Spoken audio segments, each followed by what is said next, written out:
So Damar Hamlin interviews with Michael Strahan and he clams up when he's asked what happened to him. Hey guys, my name's Jason Wesley and this is not a podcast. There's this thing called the Streisand effect, and years ago someone took a picture of Barbara Streisand's home. She ended up making a big deal of it, and then everybody wanted to see what it was she was, quote, trying to hide, even though she may or may not have been. The Streisand effect is a way in which attempts to hide, remove, or censor information can lead to the unintended consequences of increasing awareness around that information. And that's what's happened in this Damar Hamlin story. Now, a phenomenon that's been growing around the world since the COVID vaccines were rolled out has been young, healthy athletes passing out or dying. It's gotten to be so frequent that many people are asking real questions as to why. But the moment you question if the COVID vaccine had anything to do with it, you're immediately attacked and shut down, which is alarming to me. Now, not all videos that have been presented of people passing out or dying have been substantiated with evidence of it being linked to the vaccine, but some have. And there's also been misinformation about Pfizer that was spread after the incident with Damar Hamlin as well. There was a picture that was being spread around that had Pfizer as a sponsor on an awning as Damar was being taken off the field. Well, that picture was photoshopped. The original Getty image was Geico. Now, things like that don't help the situation, especially when you create these false narratives, but Pfizer does sponsor ads that play during NFL games. This was back when the 2023 NFL season started. Pfizer has been using a softly approach when it comes to promoting its COVID-19 vaccine, Community. But as the NFL season kicked off this month, the big pharma's marketing strategy is going the extra yard. That's according to data and analysis shared with Fierce Pharma Marketing by real-time ad tracker iSpot TV. These data find that since August 22nd, ads for Community have aired 749 times on national linear TV, with a particular emphasis on NFL games, which started September 9th. So that was 749 times it aired within 3 weeks. In fact, almost 30% of Community TV ad impressions appeared during NFL games, and more than 63% of national TV ad spend for the brand was allocated toward the NFL, according to iSpot's analysis. But iSpot's data show that Community as a brand is significantly higher than the rest by both spend and impressions during NFL games. This comes as sales of Pfizer's vaccine, which soared to a major $36 billion last year, are expected to slow down in 2022 and beyond, that the immediate threat of pandemic COVID is, according to U.S. President Joe Biden, now over, and fewer people are getting the vaccine. Now, Dr. Robert Malone, he's an American physician and biochemist whose early work focused on mRNA technology, pharmaceuticals, and drug repurposing research. He admits that he's vaccine damaged and that the spike protein is a toxin, and explains how mRNA technology works within the vascular system. I have COVID, but I never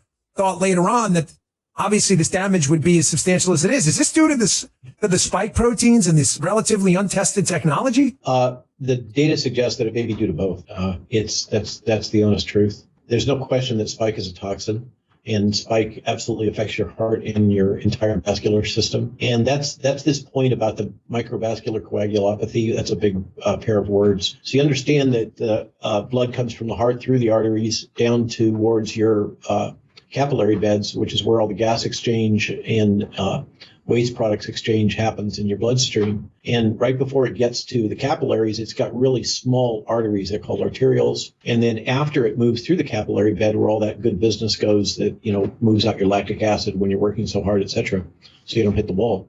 Then it goes into venules and then into veins and returns back to the heart. So there's a quick review of vascular circulation. And it appears, at least this is current thinking, this is really emerging science right now. So the current working theory among a number of these is that we have residual microvascular kind of sludge clot that's blocking the afferent side of your capillary bed. I'm sorry to use big words. I don't know how to break it down. No, I think the audience gets it, yeah. What matters for guys like you and other high-performance athletes is there's a considerable number of athletes that used to have really good exercise tolerance, and then they take the jab, and that kind of goes right down the trash can. And yet they have good oxygenation at rest. That's a paradox. And that paradox could be resolved if what's going on is that basically you have restricted flow in your capillary bed because of these small microvascular clots. And then on the outside, on the outflow side, you're not able to really perfuse very well. And that leads to this problem of exercise intolerance, because you may be at rest doing fine, and then when you get out into the field and run your 440 or your 4-minute mile or whatever it is you do, suddenly you can't perform at all because you hit the wall, you build up lactic acid. So for those that are having that kind of experience, that's probably what's going on, is this clotting problem. But in terms of the heart rate variability, it may have something to do with the ticker, the thing that sets your heart rate and how it responds, among other things. Basically, all of this remains speculation. He was then asked about exercise-induced myocarditis. The current hypotheses are, number one, that we are absolutely having myocardial damage, whether it's clinical or subclinical. And when you damage heart muscle, it recovers by scarring.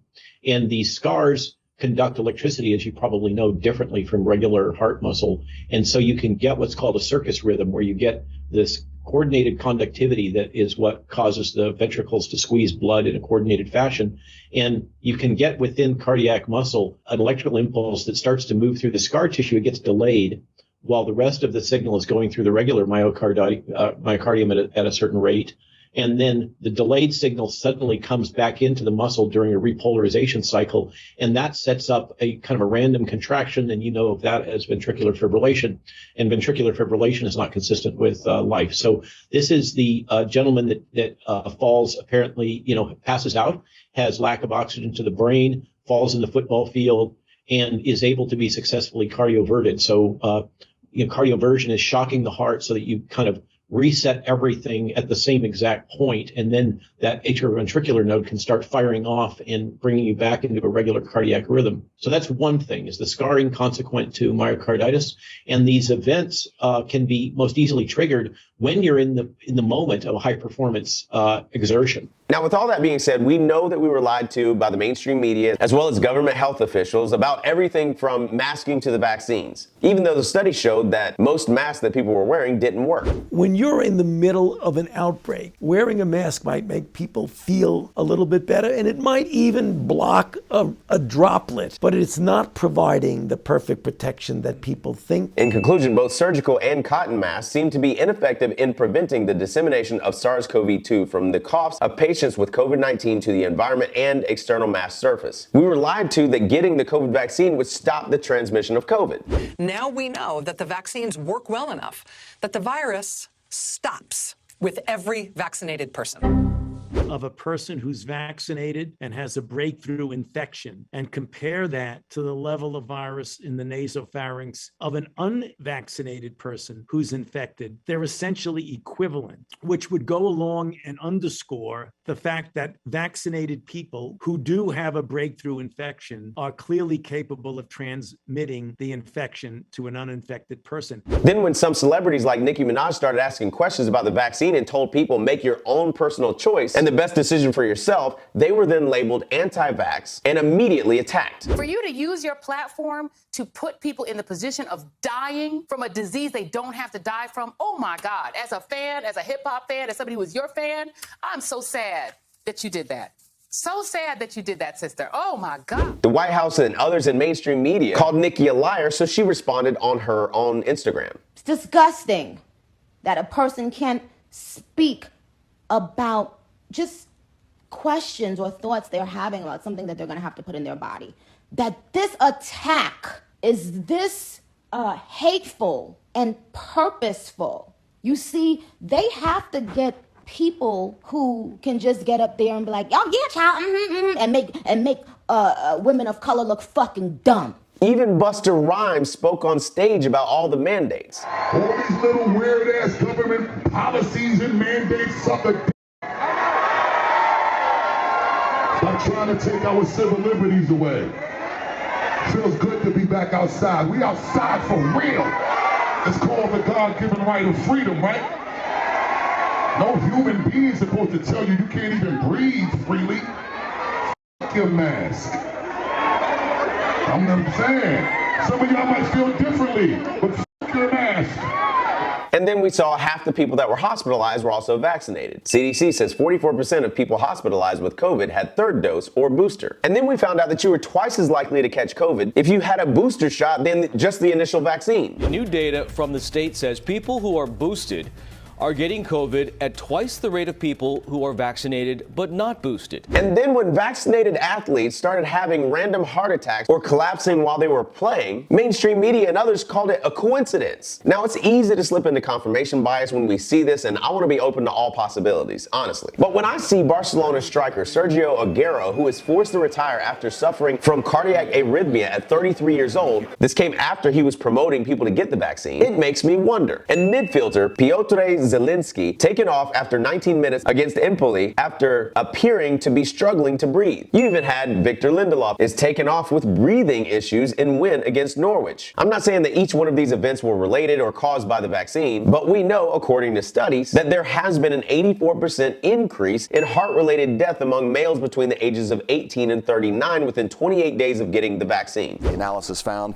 an 84% increase in cardiac-related death amongst males 18 to 39 within 28 days following the vaccination. We now know that myocardial infarction, which is just a heart attack, has been linked to the vaccine for young men. Now, this is from the National Library of Medicine's website. The majority of studies mentioned AstraZeneca 18 studies, followed by Pfizer 14 studies, and Moderna 9 studies in subjects reporting MI after vaccination. Out of all of the studies, 69% reported MI, that's myocardial infarction, cases after the first COVID-19 vaccination dose, and 14% after the second, 44% reported ST segment elevation MI, and 26 reported non-ST segment elevation MI. The mortality rate was 29% after myocardial infarction. So 29% died after they had a heart attack. So on to the foundation and why I even started to even do this video. Buffalo Bills safety Damar Hamlin has come a long way since collapsing on the field during Monday Night Football just 6 weeks ago. Now another Bills player is down.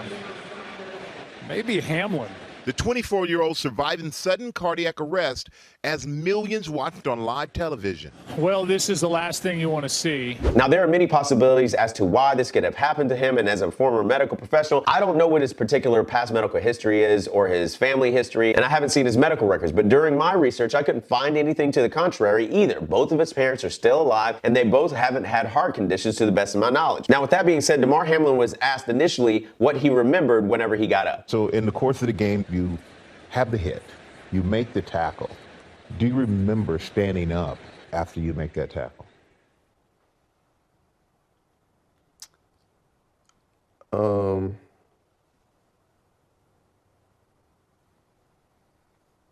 That's something I don't really want to get too deep into in the details of. And then Michael Strahan asked him what the doctors described happened to him, and here's his response. How did doctor describe what happened to you?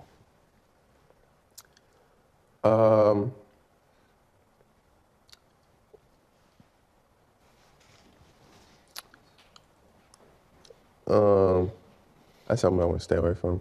Now, why would he stay away from talking about what actually happened to him? He's doing this interview. You could reasonably assume that he could say something that could possibly help somebody else, help them save their life, maybe if somebody else is in his shoes, but he chose to essentially plead the fifth. Well, that obviously raises more questions as to why. Now, some are speculating that it could be due to his attorneys telling him not to say something, or an agreement that he made because Pfizer is a major sponsor in the NFL, or somebody specifically told him to stay quiet. But here is the real issue, in my opinion. It's not about the vaccine. Honestly, it's not about the vaccine. It's about the ability to speak freely without government coercion and be able to question authority and also have bodily autonomy. Now, we have tech companies like Facebook and YouTube that'll censor videos that government officials told them was misinformation, and accounts like mine have been deleted. Then later we find out the information that was spread was actually the truth, and the government and the tech companies were spreading misinformation. Tech companies censored the Hunter Biden story at the behest of FBI officials, and then after that, over 50 former FBI officials said that it was the hallmark of a Russian disinformation campaign, so much so that the president of the United States came out and repeated that same lie over and over and over. There are 50 former national intelligence folks who said that what he's accusing me of is a Russian plant. They have said that this has all the five former heads of the CIA, both parties, say what he's saying is a bunch of garbage. Now, I'm not going to get into the actual attribution of this quote, whether it was Goebbels, Hitler, or Stalin, but they all said the same thing in one form or another at one time or another. But it's if you tell a lie big enough and keep repeating it, people will eventually come to believe it. The lie can be maintained only for such time as the state can shield the people from the political, economic, and/or military consequences of the lie. It thus becomes vitally important for the state to use all of its powers to repress dissent. For the truth is the mortal enemy of the lie, and thus by extension, the truth is the greatest enemy of the state. And no matter which side that you land on politically, free speech is imperative to being able to find or speak the truth. Will you be mine?